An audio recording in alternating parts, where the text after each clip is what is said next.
You are in the right place. We're not flipping houses.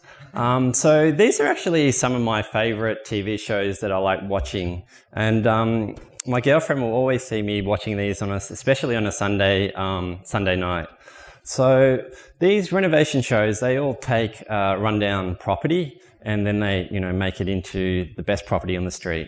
So, so this is pretty much what I was brought in to do at Australia Post. A couple of years ago, the app was in a bad state, and I was brought in to help solve and fix those issues. So when you do buy a rundown property, the first thing you do is you do an inspection. You want to see what you've got, if the bones are okay, what problems you have. So that's what I did.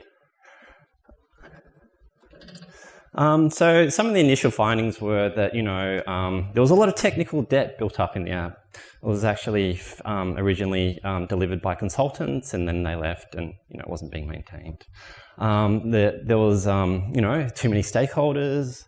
The UI looked really, really old and outdated. So I'll just show you some of those screens. So these aren't the best screens that I chose, but you can see that it looked pretty old and ugly, and maybe it didn't even look like a native app as well. Kind of looks like a web application as well. So when you're in this situation, you have a couple of choices. You can, knock down and rebuild. These projects are very risky. So, during a rewrite, you can't do any updates to the customers, your current customers. They usually are over budget and over time, and people are very stressed. But it is one option. It can work if all the stars and the moons align.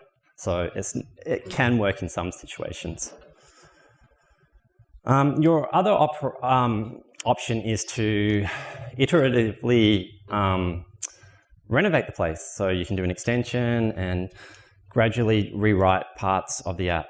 And over time, when you do this incrementally, you find that you actually end up writing the app several times. And this is a much better option. This means that your customers are still getting features every 6 weeks. They don't have to wait 12 months for a big rewrite.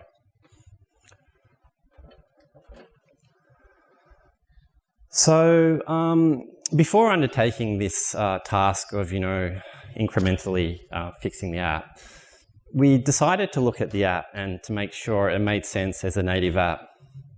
It was also, the app in its current state was also like the Swiss Army knife of Post. It actually did everything and anything. So we're spending a lot of money on features that weren't actually used a lot. So we actually took an approach where we I call it the cut and burn. So we replaced those features with web views. We actually got a lot of negative reviews, but those reviews slowly died out, and then people were actually more concerned about the core functionality, which is really tracking what Australia Post does. And we wanted to spend more time on that core functionality, get push notifications working, deep linking, and stuff like that. So to undertake a task when you do a renovation project, you need a mixed, diverse set of skills. So you've got your developers on the right, but you kind of need a mix of skills. So you've got your designers and your project managers. You can't just have developers. And we've been very fortunate to have some very good engineers in our team. So sadly, a couple of our engineers have left to go to Snap, Microsoft, and now Google. So we have a very, very high standard in our team. So just taking you back to 3 years ago, this is what the team structure actually looked like. We're actually running 2 separate feature teams, and that really didn't make sense when you only have a couple of developers in each team. So there's a lot of overhead in communication. We had 2 iteration managers, and we also had quite a lot of QAs. So it was a good time to be a QA back then. Now you fast forward, so the team has evolved over the years, and it's looked differently. But at the moment, this is what it looks like. And what you'll notice is that in this team, there is no product owner or producer or product manager. So the whole team is actually responsible for coming up with the features and solving the business problems. Also, you'll notice that, that in the early team, we didn't have any API developers. So we would often go to the other tribes and say, oh, can you build this API? Can you build that? And of course, you know, being the other team, that wasn't their priority and never got built. So we have a fully cross-functional team where we can do everything. So we can build our own APIs, you know, we can get our designs, and we also have testing. So you notice that we also only have one QA. So the developers are now responsible for, you know, QA, quality, and stuff like that. So it's actually working much more efficiently now. So when you undertake a construction project like this, you need a plan. So our plan was that we were going to plan for 3 months, deploy every 6 weeks, and also reserve 20% of our capacity to fixing production defects. That means that if we had a production defect, we would actually prioritize that over new features. So if you go to a lot of traditional projects, they're always rolling out new features, one after the other. So we prioritize, you know, production defects and also customer feedback. So if things weren't working, we would fix it, or if they wanted a, you know, a smallish change, we would actually do that. So this is the construction phase. This is actually, you know, starting to rewrite the app. So engineering is critical to this rewrite.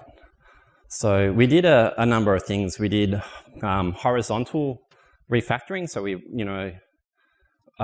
replaced the network layer, the middle layer, as well. In addition to that, we actually did a lot of vertical, for new features, we did a whole complete vertical architecture. So the app was quite inconsistent in many ways. There was like, you know, multiple ways of doing the same thing. We also made a lot of good choices in that we didn't always use the de facto standard in the industry. We actually used, you know, the best of breed, and we used some core libraries from Groupon and Airbnb. We didn't always go to Google. We also made sure that that quality was at the forefront. So we had linting, checkstyle, detect, klint, all in our build. So when we did do any changes, we also made that the build was like a one-click deploy. You know, anyone could easily deploy to production whenever they wanted to, when it was ready. And we also wanted to stay, you know, up to date with all the latest things. So we actually moved to Kotlin. It's a little bit later than some other teams, but about 12 months ago. And we have roughly around 25,000 lines of Kotlin code, which is fairly decent for like a 12 months move. So this isn't all the technologies that we use, but it kind of gives you kind of an idea when we started using them. We actually used RxJava quite early on, so we're kind of like on the bleeding edge, and it's worked out very well for us. You'd also notice that in the beginning, we were always planning of doing offline syncing, but it was very hard. So we wanted to get all the basics done first. So we wanted real-time network calls working, displaying, and making it look good. And then we eventually moved to a fully offline mode for core functionality. You also notice that we started using MLKit as well. So we had that talk upstairs. We used that about 3 months ago and replaced our paid barcode scanning library with this.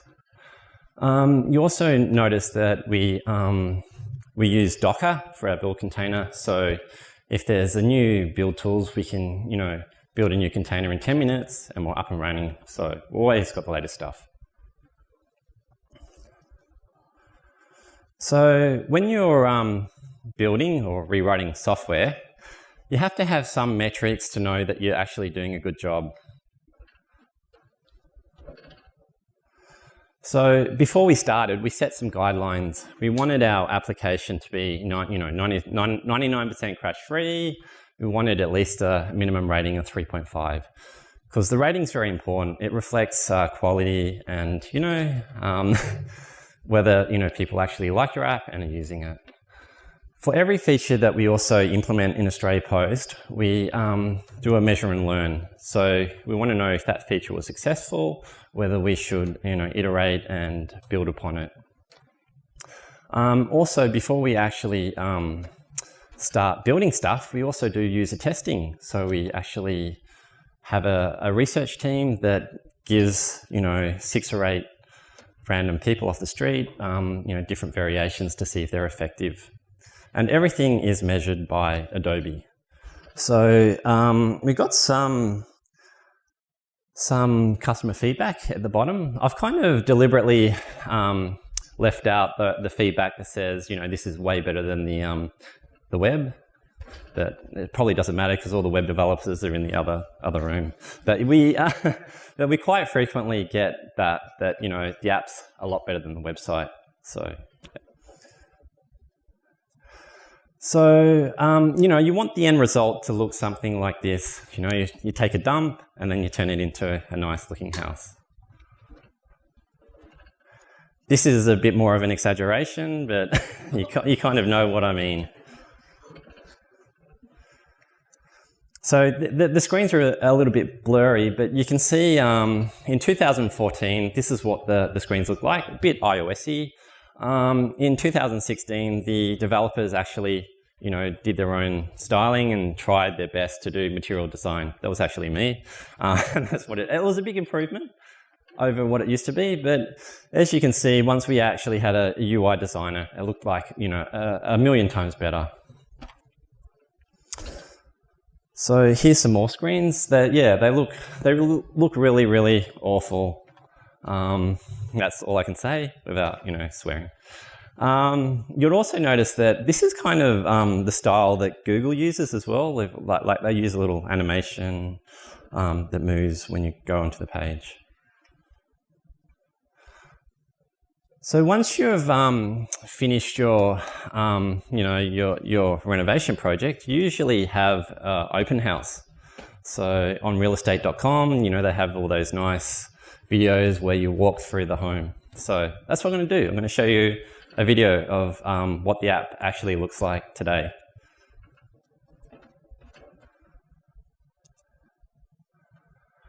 So this is a user logging in using SmartLock.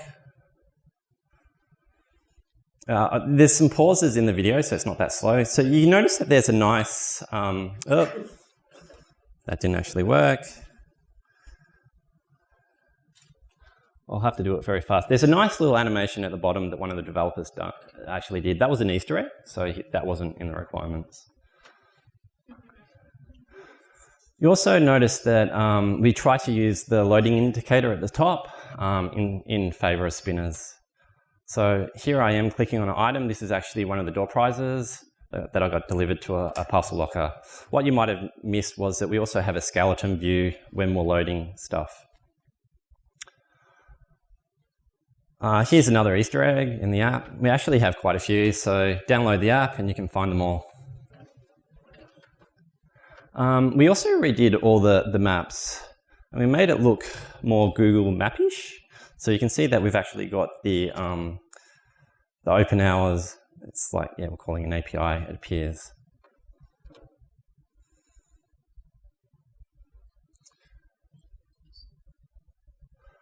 So just moving to another section of the app, this is like your nice Lottie animation that, comes awake when you open the page, go back. And here you'll notice the skeleton, loading skeletons, just replacing the information that gets loaded. So the next thing after open house is you want to sell your house. Not that we're actually selling our app, but in this market, property prices are going down. You need some strong selling points.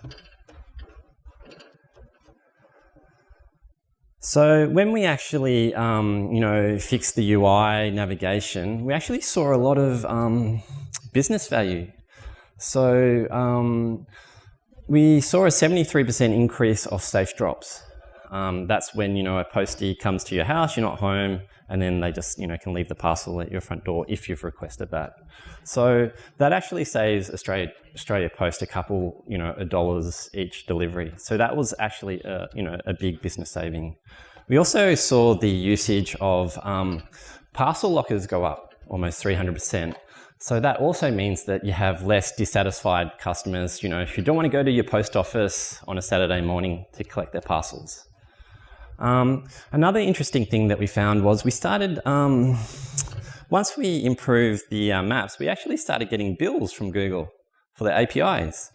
So what happened was we actually exceeded the free threshold for, our Google Map API. So yeah, finding post offices and parcel lockers went up dramatically.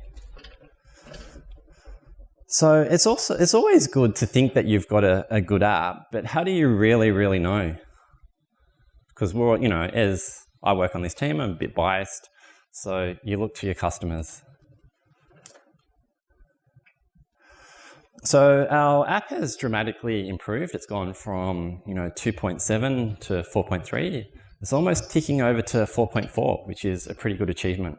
So if you've ever tried to improve your app rating, it's a really hard thing to do. In this time, we've also grown the user base dramatically. It's massive, Australia Post is quite lean. We don't have any marketing budget, and this is all from organic growth. And one thing, on most days, our app is also 100% crash-free. I could show you the Crashlytics. What's it called? Fabric. So yeah, we have like months and months in a row we haven't had a crash. So yeah. Recently, we're also we didn't stay there very long, but we were number 2 for about 2 weeks, and then we got pushed down again. Still trying to beat Seek. I think we'll get there one day. And about a month ago, we also won a CX Experience Award. We're up against Coca-Cola and also a lot of top banks in the region. We didn't win gold because we didn't actually pay to go to the conference, but we got a silver, which was pretty good. I know this talk wasn't very technical, but I actually am a technical writer, a blogger, and I've actually had quite a few articles appear in these top Android sites. So if you want to follow me, subscribe to my blog. Yep. And that's it, guys.